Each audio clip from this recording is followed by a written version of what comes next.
ഉൽപ്പത്തി പുസ്തകം 31 അധ്യായം. എന്നാൽ ഞങ്ങളുടെ അപ്പനുള്ളതൊക്കെയും യാക്കോബ് എടുത്തുകളഞ്ഞു. ഞങ്ങളുടെ അപ്പൻ്റെ വകകൊണ്ട് അവൻ ഈ ധനമൊക്കെയും സമ്പാദിച്ചു എന്ന് ലാബാൻ്റെ പുത്രന്മാർ പറഞ്ഞ വാക്കുകളെ അവൻ കേട്ടു.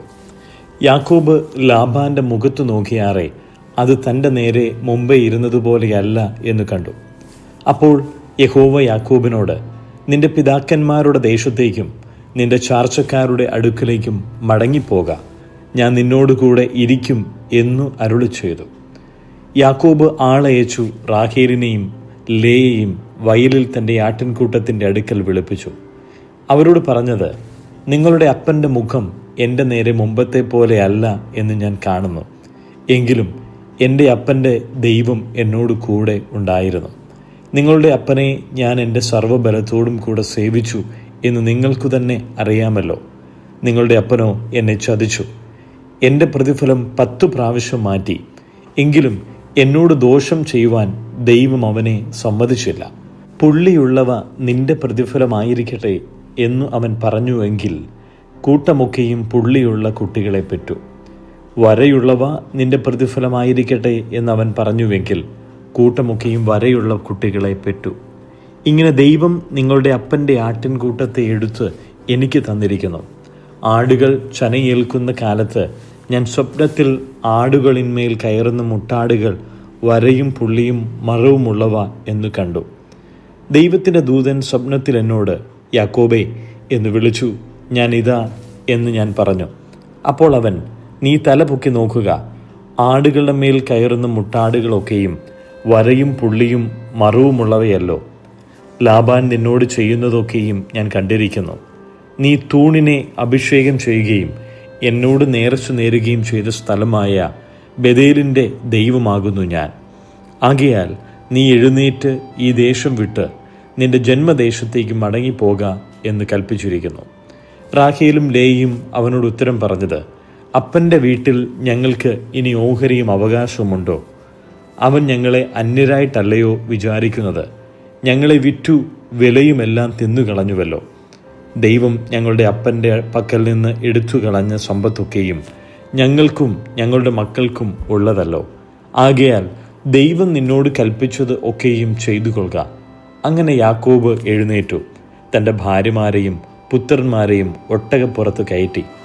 തൻ്റെ കന്നുകാലികളെയൊക്കെയും താൻ സമ്പാദിച്ച സമ്പത്തൊക്കെയും താൻ പദ്ദനരാമിൽ സമ്പാദിച്ച മൃഗസമ്പത്തൊക്കെയും ചേർത്തുകൊണ്ട് കനാൻ ദേശത്ത് തൻ്റെ അപ്പനായ യിസ്ഹാക്കിൻ്റെ അടുക്കൽ പോകുവാൻ പുറപ്പെട്ടു. ലാബാൻ തൻ്റെ ആടുകളെ രോമം കത്രിപ്പാൻ പോയിരുന്നു. റാഹേൽ തൻ്റെ അപ്പനുള്ള ഗ്രഹവിഗ്രഹങ്ങളെ മോഷ്ടിച്ചു. താൻ ഓടിപ്പോകുന്നത് യാക്കോബ് അരാമ്യനായ ലാബാനോട് അറിയിക്കായകയാൽ അവനെ തോൽപ്പിച്ചായിരുന്നു പോയത്. ഇങ്ങനെ അവൻ തനിക്കുള്ള സകലവുമായി ഓടിപ്പോയി. അവൻ പുറപ്പെട്ടു നദി കടന്നു ഗിലെയാദ് പർവ്വതത്തിനു നേരെ തിരിഞ്ഞു. യാക്കോബ് ഓടിപ്പോയി എന്നു ലാബാന് 3-ാം ദിവസം അറിവ് കിട്ടി. ഉടനെ അവൻ തൻ്റെ സഹോദരന്മാരെ കൂട്ടിക്കൊണ്ട് 7 ദിവസത്തെ വഴി അവനെ പിന്തുടർന്നു. ഗിലെയാദ് പർവ്വതത്തിൽ അവനോട് ഒപ്പമെത്തി. എന്നാൽ ദൈവം രാത്രി സ്വപ്നത്തിൽ അരാമ്യനായ ലാബാന്റെ അടുക്കൽ വന്ന് അവനോട്, നീ യാക്കോബിനോട് ഗുണമെങ്കിലും ദോഷമെങ്കിലും പറയാതിരിപ്പാൻ സൂക്ഷിച്ചുകൊള്ളുക എന്ന് കൽപ്പിച്ചു. ലാബാൻ യാക്കോബിനോട് ഒപ്പമെത്തി. യാക്കോബ് പർവ്വതത്തിൽ കൂടാരമടിച്ചിരുന്നു. ലാബാനും തൻ്റെ സഹോദരന്മാരുമായി ഗിലെയാദ് പർവ്വതത്തിൽ കൂടാരമടിച്ചു. ലാബാൻ യാക്കോബിനോട് പറഞ്ഞത്, നീ എന്നെ ഒളിച്ചു പോയിക്കളയുകയും എൻ്റെ പുത്രിമാരെ വാളാൽ പിടിച്ചവരെ പോലെ കൊണ്ടുപോകുകയും ചെയ്തത് എന്ത്? നീ എന്നെ തോൽപ്പിച്ചു രഹസ്യമായിട്ട് ഓടിപ്പോകുകയും ഞാൻ സന്തോഷത്തോടും സംഗീതത്തോടും മുരജത്തോടും വീണയോടും കൂടെ നിന്നെ അയപ്പാൻ തക്കവണ്ണം എന്നെ അറിയിക്കാതിരിക്കുകയും എൻ്റെ പുത്രന്മാരെയും പുത്രിമാരെയും ചുംബിപ്പാൻ എനിക്ക് ഇടതരാതിരിക്കുകയും ചെയ്തത് എന്ത്? ഭോഷത്വമാകുന്നു നീ ചെയ്തത്. നിങ്ങളോട് ദോഷം ചെയ്യുവാൻ എൻ്റെ പക്കൽ ശക്തിയുണ്ട്. എങ്കിലും നീ യാക്കോബിനോട് ഗുണമെങ്കിലും ദോഷമെങ്കിലും ചെയ്യാതിരിപ്പാൻ സൂക്ഷിച്ചു കൊള്ളുക എന്ന് നിങ്ങളുടെ പിതാവിൻ്റെ ദൈവം കഴിഞ്ഞ രാത്രി എന്നോട് കൽപ്പിച്ചിരിക്കുന്നു. ആകട്ടെ, നിന്റെ പിതൃഭവനത്തിനായുള്ള അതിവാഞ്ഛയാൽ നീ പുറപ്പെട്ടു പോന്നു. എന്നാൽ എൻ്റെ ദേവന്മാരെ മോഷ്ടിച്ചത് എന്തിന്? യാക്കോബ് ലാബാനോട്, പക്ഷെ നിന്റെ പുത്രിമാരെ നീ എൻ്റെ പക്കൽ നിന്ന് അപഹരിക്കും എന്ന് ഞാൻ ഭയപ്പെട്ടു. എന്നാൽ നീ ആരുടെ പക്കലെങ്കിലും നിന്റെ ദേവന്മാരെ കണ്ടാൽ അവൻ ജീവനോടിരിക്കരുത്. എൻ്റെ പക്കൽ നിന്റെ വക വല്ലതുമുണ്ടോ എന്ന് നീ നമ്മുടെ സഹോദരന്മാർ കാണുകെ നോക്കിയെടുക്ക എന്നുത്തരം പറഞ്ഞു. റാഹേൽ അവയെ മോഷ്ടിച്ചത് യാക്കോബ് അറിഞ്ഞില്ല. അങ്ങനെ ലാബാൻ യാക്കോബിൻ്റെ കൂടാരത്തിലും ലേയയുടെ കൂടാരത്തിലും 2 ദാസിമാരുടെ കൂടാരത്തിലും ചെന്നു നോക്കി. ഒന്നും കണ്ടില്ല താനും. അവൻ ലേയയുടെ കൂടാരത്തിൽ നിന്ന് ഇറങ്ങി റാഹേലിൻ്റെ കൂടാരത്തിൽ ചെന്നു.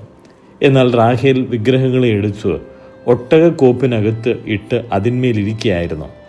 ലാബാൻ കൂടാരത്തിലൊക്കെയും തിരഞ്ഞു, കണ്ടില്ല താനും. അവൾ അപ്പനോട്, യജമാനെ കോപിക്കരുതേ, നിന്റെ മുമ്പാകെ എഴുന്നേൽപ്പാൻ എനിക്ക് കഴിവില്ല. സ്ത്രീകൾക്കുള്ള മുറ എനിക്ക് വന്നിരിക്കുന്നു എന്ന് പറഞ്ഞു. അങ്ങനെ അവൻ ശോധന കഴിച്ചു, ഗ്രഹവിഗ്രഹങ്ങളെ കണ്ടില്ല താനും.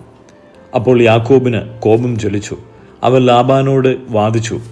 യാക്കോബ് ലാബാനോട് പറഞ്ഞത് എന്തെന്നാൽ, എൻ്റെ കുറ്റമെന്ത്? നീ ഇത്ര ഉഗ്രതയോടെ എൻ്റെ പിന്നാലെ ഓടി വരേണ്ടതിന് എൻ്റെ തെറ്റ് എന്ത്? നീ എൻ്റെ സാമാനം ഒക്കെയും ശോധന കഴിച്ചുവല്ലോ. നിന്റെ വീട്ടിലെ സാമാനം വല്ലതും കണ്ടുവോ? എൻ്റെ സഹോദരന്മാർക്കും നിന്റെ സഹോദരന്മാർക്കും മുമ്പാകെ ഇവിടെ വയ്ക്കുക. അവർ നമുക്കിരുവർക്കും മധ്യേ വിധിക്കട്ടെ. ഈ 20 സംവത്സരം ഞാൻ നിന്റെ അടുക്കൽ പാർത്തു. നിന്റെ ചെമ്മരിയാടുകൾക്കും കോലാടുകൾക്കും ചനനാശം വന്നിട്ടില്ല. നിന്റെ കൂട്ടത്തിലെ ആട്ടുകൊറ്റന്മാരെ ഞാൻ തിന്നുകളഞ്ഞിട്ടുമില്ല. ദുഷ്ടമൃഗം കടിച്ചു കീറിയതിനെ നിന്റെ അടുക്കൽ കൊണ്ടുവരാതെ ഞാൻ അതിന് ഉത്തരവാദിയായിരുന്നു. പകൽ കളവ് പോയതിനെയും രാത്രി കളവ് പോയതിനെയും നീ എന്നോട് ചോദിച്ചു. ഇങ്ങനെയായിരുന്നു എൻ്റെ വസ്തുത. പകൽ വെയിൽ കൊണ്ടും രാത്രി ശീതം കൊണ്ടും ഞാൻ ക്ഷയിച്ചു. എൻ്റെ കണ്ണിന് ഉറക്കമില്ലാതെയായി. ഈ 20 സംവത്സരം ഞാൻ നിന്റെ വീട്ടിൽ പാർത്തു. 14 സംവത്സരം നിന്റെ 2 പുത്രിമാർക്കായിട്ടും 6 സംവത്സരം നിന്റെ ആട്ടിൻകൂട്ടത്തിനായിട്ടും നിന്നെ സേവിച്ചു. 10 പ്രാവശ്യം നീ എൻ്റെ പ്രതിഫലം മാറ്റി. എൻ്റെ പിതാവിൻ്റെ ദൈവമായി അബ്രഹാമിൻ്റെ ദൈവവും ഇസ്ഹാക്കിൻ്റെ ഭയവുമായവൻ എനിക്കില്ലാതിരുന്നുവെങ്കിൽ നീ ഇപ്പോൾ എന്നെ വെറുതെ അയച്ചു കളയുമായിരുന്നോ? ദൈവം എൻ്റെ കഷ്ടതയും എൻ്റെ കൈകളുടെ പ്രയത്നവും കണ്ടു കഴിഞ്ഞ രാത്രി ന്യായം വിധിച്ചു. ലാബാൻ യാക്കോബിനോട്, പുത്രിമാർ എൻ്റെ പുത്രിമാർ, മക്കൾ എൻ്റെ മക്കൾ, ആട്ടിൻകൂട്ടം എൻ്റെ ആട്ടിൻകൂട്ടം, നീ കാണുന്നതൊക്കെയും എനിക്കുള്ളത് തന്നെ. ഈ എൻ്റെ പുത്രിമാരോടോ അവർ പ്രസവിച്ച മക്കളോടോ ഞാൻ ഇന്ന് എന്തു ചെയ്യും? ആകയാൽ വരിക, ഞാനും നീയും തമ്മിൽ ഒരു ഉടമ്പടി ചെയ്യുക. അത് എനിക്കും നിനക്കും മധ്യേ സാക്ഷിയായിരിക്കട്ടെ എന്നുത്തരം പറഞ്ഞു. അപ്പോൾ യാക്കോബ് ഒരു കല്ലെടുത്തു തൂണായി നിർത്തി. കല്ല് കൂട്ടുവിൻ എന്ന് യാക്കോബ് തൻ്റെ സഹോദരന്മാരോട് പറഞ്ഞു. അവർ കല്ല് എടുത്തു ഒരു കൂമ്പാരമുണ്ടാക്കി. കൂമ്പാരത്തിന്മേൽ വെച്ചു അവർ ഭക്ഷണം കഴിച്ചു. ലാബാൻ അതിന് യഗർ സഹദൂത, സാക്ഷ്യത്തിൻ്റെ കൂമ്പാരം എന്നു പേരിട്ടു. യാക്കോബ് അതിന് ഗലേദ്, സാക്ഷ്യത്തിൻ്റെ കൂമ്പാരം എന്നു പേരിട്ടു. ഈ കൂമ്പാരം ഇന്ന് എനിക്കും നിനക്കും മധ്യേ സാക്ഷി എന്ന് ലാബാൻ പറഞ്ഞു. അതുകൊണ്ട് അതിന് ഗലേദ് എന്നും മിസ്പ, കാവൽ മാടം എന്നും പേരായി. നാം തമ്മിൽ അകന്നിരിക്കുമ്പോൾ യഹോവ എനിക്കും നിനക്കും നടുവേ കാവലായിരിക്കട്ടെ. നീ എൻ്റെ പുത്രിമാരെ ഉപദ്രവിക്കുകയോ എൻ്റെ പുത്രിമാരെ അല്ലാതെ വേറെ സ്ത്രീകളെ പരിഗ്രഹിക്കുകയോ ചെയ്യുമെങ്കിൽ നമ്മോടുകൂടെ ആരുമില്ല. നോക്കുക, ദൈവം തന്നെ എനിക്കും നിനക്കും മധ്യേ സാക്ഷി എന്നവൻ പറഞ്ഞു. ലാബാൻ പിന്നെയും യാക്കോബിനോട്, ഇതാ ഈ കൂമ്പാരം, ഇതാ എനിക്കും നിനക്കും മധ്യേ നിർത്തിയ തൂൺ. ദോഷത്തിനായി ഞാൻ ഈ കൂമ്പാരം കടന്ന് നിന്റെ അടുക്കൽ വരാതെയും നീ ഈ കൂമ്പാരവും ഈ തൂണും കടന്ന് എൻ്റെ അടുക്കൽ വരാതെയും ഇരിക്കേണ്ടതിന് ഈ കൂമ്പാരവും സാക്ഷി, ഈ തൂണും സാക്ഷി. അബ്രഹാമിൻ്റെ ദൈവവും നാഹൂരിൻ്റെ ദൈവവും അവരുടെ പിതാവിൻ്റെ ദൈവവുമായവൻ നമുക്ക് മധ്യ വിധിക്കട്ടെ എന്നു പറഞ്ഞു. യാക്കോബ് തൻ്റെ പിതാവായ ഇസ്ഹാക്കിൻ്റെ ഭയമായവനെ ചൊല്ലി സത്യം ചെയ്തു. പിന്നെ യാക്കോബ് പർവ്വതത്തിൽ യാഗമർപ്പിച്ചു. ഭക്ഷണം കഴിപ്പാൻ തൻ്റെ സഹോദരന്മാരെ വിളിച്ചു. അവർ ഭക്ഷണം കഴിച്ചു, പർവ്വതത്തിൽ രാപാർത്തു. ലാബാൻ അതികാലത്ത് എഴുന്നേറ്റു തൻ്റെ പുത്രന്മാരെയും പുത്രിമാരെയും ചുംബിക്കുകയും അനുഗ്രഹിക്കുകയും ചെയ്ത ശേഷം അവിടെ നിന്ന് പുറപ്പെട്ടു സ്വദേശത്തേക്ക് മടങ്ങിപ്പോയി. സങ്കീർത്തനങ്ങൾ 17. യഹോവേ, ന്യായത്തെ കേൾക്കണമേ. എൻ്റെ നിലവിളിയെ ശ്രദ്ധിക്കണമേ.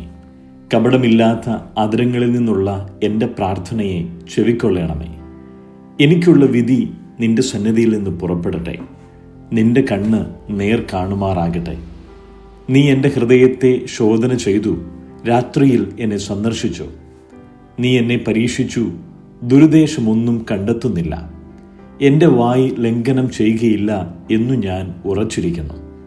മനുഷ്യരുടെ പ്രവൃത്തികളെ കണ്ടിട്ട് ഞാൻ നിന്റെ അധരങ്ങളുടെ വചനത്താൽ നിഷ്ഠൂരിൻ്റെ പാതകളെ സൂക്ഷിച്ചൊഴിഞ്ഞിരിക്കുന്നു. എൻ്റെ നടപ്പ് നിന്റെ ചുവടുകളിൽ തന്നെ ആയിരുന്നു. എൻ്റെ കാൽ വഴുതിയതുമില്ല. ദൈവമേ, ഞാൻ നിന്നോട് അപേക്ഷിച്ചിരിക്കുന്നു.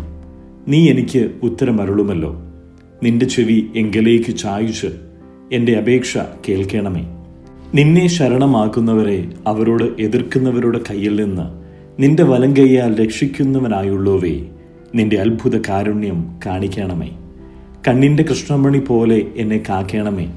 എന്നെ കൊള്ളയിടുന്ന ദുഷ്ടന്മാരും എന്നെ ചുറ്റിവളയുന്ന പ്രാണശത്രുക്കളും എന്നെ പിടിക്കാതെ വണ്ണം നിന്റെ ചിറകിൻ്റെ നിഴലിൽ എന്നെ മറച്ചുകൊള്ളണമേ.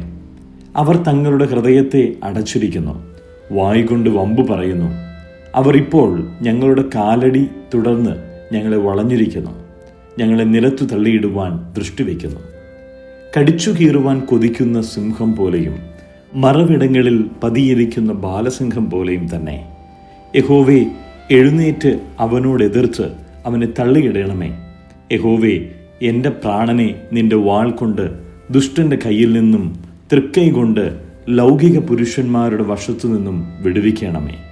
അവരുടെ ഓഹരി ഈ ആയുസ്സിലത്രേ. നിന്റെ സമ്പത്തുകൊണ്ട് നീ അവരുടെ വയറു നിറയ്ക്കുന്നു. അവർക്ക് പുത്രസമ്പത്ത് ധാരാളമുണ്ട്. തങ്ങളുടെ ധനശിഷ്ടം അവർ കുഞ്ഞുങ്ങൾക്ക് വെച്ചേക്കുന്നു. ഞാനോ നീതിയിൽ നിന്റെ മുഖത്തെ കാണും. ഞാൻ ഉണരുമ്പോൾ നിന്റെ രൂപം കണ്ടു തൃപ്തനാകും. മത്തായിയുടെ സുവിശേഷം 15-ാം അധ്യായം. അനന്തരം യെരൂശലേമിൽ നിന്ന് പരീശന്മാരും ശാസ്ത്രിമാരും യേശുവിൻ്റെ അടുക്കൽ വന്നു. നിന്റെ ശിഷ്യന്മാർ പൂർവന്മാരുടെ സമ്പ്രദായം ലംഘിക്കുന്നത് എന്ത്? അവർ ഭക്ഷിക്കുമ്പോൾ കൈ കഴുകുന്നില്ലല്ലോ എന്ന് പറഞ്ഞു. അവൻ അവരോട് ഉത്തരം പറഞ്ഞത്, നിങ്ങളുടെ സമ്പ്രദായം കൊണ്ട് നിങ്ങൾ ദൈവകൽപ്പന ലംഘിക്കുന്നത് എന്ത്? അപ്പനെയും അമ്മയും ബഹുമാനിക്കുക എന്നും അപ്പനെയോ അമ്മയോ ദുഷിക്കുന്നവൻ മരിക്കണമെന്നും ദൈവം കൽപ്പിച്ചുവല്ലോ. നിങ്ങൾ ഒരുത്തൻ അപ്പനോടെങ്കിലും അമ്മയോടെങ്കിലും നിനക്ക് എന്നാൽ ഉപകാരമായി വരേണ്ടത് വഴിപാട് എന്ന് പറഞ്ഞാൽ അവൻ അപ്പനെ ബഹുമാനിക്കേണ്ട എന്ന് പറയുന്നു. ഇങ്ങനെ നിങ്ങളുടെ സമ്പ്രദായത്താൽ നിങ്ങൾ ദൈവവചനത്തെ ദുർബലമാക്കിയിരിക്കുന്നു. കപടഭക്തിക്കാരെ, നിങ്ങളെക്കുറിച്ച് യെശയ്യാവ്, ഈ ജനം അധരം കൊണ്ട് എന്നെ ബഹുമാനിക്കുന്നു, എങ്കിലും അവരുടെ ഹൃദയം എന്നെ വിട്ട് അകന്നിരിക്കുന്നു. മാനുഷ്യ കൽപ്പനകളായ ഉപദേശങ്ങളെ അവർ പഠിപ്പിക്കുന്നത് കൊണ്ട് എന്നെ വ്യർത്ഥമായി ഭജിക്കുന്നു എന്നിങ്ങനെ പ്രവചിച്ചത് ഒത്തിരിക്കുന്നു. പിന്നെ അവൻ പുരുഷാരത്തെ അരികെ വിളിച്ചു അവരോട് പറഞ്ഞത്, കേട്ട് ഗ്രഹിച്ചുകൊള്ളുവിൻ. മനുഷ്യന് അശുദ്ധി വരുത്തുന്നത് വായ്ക്കകത്ത് ചെല്ലുന്നത് അല്ല, വായിൽ നിന്ന് പുറപ്പെടുന്നതത്രേ. അത് മനുഷ്യനെ അശുദ്ധമാക്കുന്നു. അപ്പോൾ ശിഷ്യന്മാർ അടുക്ക വന്നു. പരീശന്മാർ ഈ വാക്കു കേട്ടു ഇടറിപ്പോയി എന്ന് അറിയുന്നുവോ എന്ന് ചോദിച്ചു. അതിനവൻ, സ്വർഗസ്ഥനായ എൻ്റെ പിതാവ് നട്ടിട്ടില്ലാത്ത തൈയൊക്കെയും വേരോടെ പറഞ്ഞു പോകും. അവരെ വിടുവിൻ, അവർ കുരുടന്മാരായ വഴികാട്ടികളത്രേ. കുരുടൻ കുരുടനെ വഴി നടത്തിയാൽ ഇരുവരും കുഴിയിൽ വീഴും എന്നുത്തരം പറഞ്ഞു. പത്രോസ് അവനോട്, ഈ ഉപമ ഞങ്ങൾക്ക് തെളിയിച്ചു തരേണം എന്ന് പറഞ്ഞു.